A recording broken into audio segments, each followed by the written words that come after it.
Hello guys, എല്ലാവർക്കും മഹാലക്ഷ്മി പുത്തൻ promo വിശേഷങ്ങളിലേക്ക് സ്വാഗതം. അപ്പൊ ഇന്നത്തെ ഒരു പ്രൊമോ അല്ല, നമ്മുടെ സാഗർ വീട്ടിൽ വരുക. എന്തിനാ? നമ്മുടെ വിഷു കൈനീട്ടം വാങ്ങാൻ വേണ്ടി. എന്നിട്ട് വിഷു കൈനീട്ടം മേടിച്ചിട്ട് പോകുന്നുണ്ട്. അപ്പൊ പോകുന്നതിന് മുമ്പ് നമ്മുടെ ദുർഗാമ്മ സാഗറിനെ കുടയുന്നുണ്ട് കേട്ടോ. നിനക്ക് എന്താ എന്തിന്റെ സൂക്കേടാടാ നീ? മുതലാളി ചെയ്യുന്ന ഈ എന്താ പറയാ തലയിൽ വെച്ചുകൊണ്ട് നടക്കുവാണോ എന്നൊക്കെ പറഞ്ഞിട്ട് കുറെ പറയുന്നുണ്ട്. അതിനുശേഷം പറയുന്നുണ്ട്, നിങ്ങൾ രണ്ടുപേരും ചേർത്ത് നാട്ടുകാർ എന്തൊക്കെയാണ് പറയുന്നതെന്ന് അറിയാവോ? മഹാലക്ഷ്മിയുടെ ശരിക്കും ഭർത്താവ് കണ്ണൻ തന്നെയാണോ എന്നാണ് ഇപ്പൊ നാട്ടുകാർ ചോദിക്കുന്നത് എന്നൊക്കെ പറയുന്നുണ്ട്. അപ്പൊ കണ്ണൻ നമ്മുടെ ദുർഗാമ്മയ്ക്കും പെങ്ങൾക്കും നല്ല മറുപടി തിരിച്ചു കൊടുക്കുന്നുട്ടെ. ഇമാതിരി ഭർത്താവ് ഇനി പറയാൻ നിന്നാൽ ഈ വീട്ടിൽ നിന്ന് ഇറങ്ങി പൊക്കോണെന്ന് കണ്ണൻ ശരിക്കും നല്ല കടുത്ത മറുപടി തന്നെ കൊടുക്കുന്നുണ്ട്. വിഷു ആണെന്നൊന്നും നമ്മുടെ കണ്ണൻ നോക്കുന്നില്ല കേട്ടോ.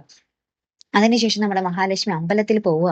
അപ്പൊ അവിടെ വെച്ച് ആരെ കാണുന്നത്? നമ്മുടെ സുന്ദരി മുത്തശ്ശിയെ കാണുന്നുണ്ട്. സുന്ദരി മുത്തശ്ശി പിന്നെ ഒരു വെള്ളി നാണയം നമ്മുടെ മഹാലക്ഷ്മിക്ക് കൈനീട്ടം കൊടുക്കുന്നുണ്ട്. എന്നിട്ട് മുത്തശ്ശി പറയുന്നുണ്ട്, ഇത് നെഞ്ചോട് ചേർത്ത് വെച്ചോളണം കേട്ടോ എന്നൊക്കെ പറയുന്നുണ്ട്.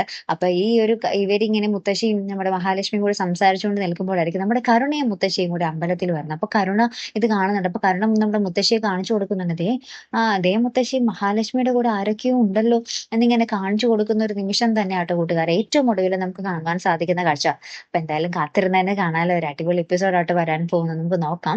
നമ്മുടെ കണ്ണന്റെ ആ ഒരു ദേഷ്യത്തിന്റെ പുറത്ത് എല്ലാവരും അവിടെ നിന്ന് ഗെറ്റ് ഔട്ട് അടിച്ചാൽ മതിയായിരുന്നു. കമലേശ്വരം വീട്ടിൽ നമ്മുടെ കണ്ണനും നമ്മുടെ മഹാലക്ഷ്മി മാത്രം മതി അല്ലേ പ്രേക്ഷകരെ? എന്തായാലും നമുക്ക് നോക്കാം കേട്ടോ. അപ്പൊ അടുത്തൊരു വീഡിയോയുമായി വരുന്നത് വരയ്ക്കും ഗുഡ് ബൈ.